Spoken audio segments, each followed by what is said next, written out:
if one wants to move an assignment out of one course into another course, then the import feature is what you should use. So make sure you're in the course into which you would like to import the assignment from the alternate course. So go to the gear at the top, then choose Import. You should see your course, and all you need to do is select the course from which you'll be moving the assignment. Then if you need to search for your class, you don't see it, put it in there and then search, and then choose it, and then hit Continue. Generally, this frame won't require you to take any actions at all, so just click Next.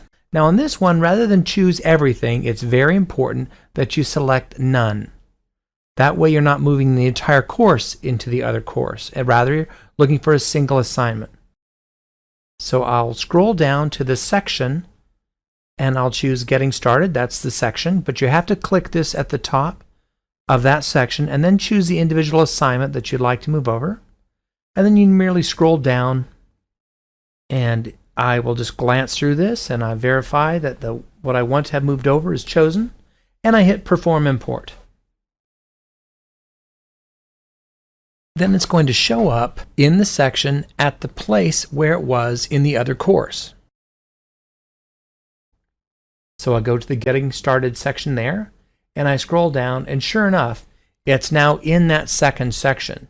Now, if you moved anything over from like the third section, it would arrive in the third section of the other course. And that's all there is to it.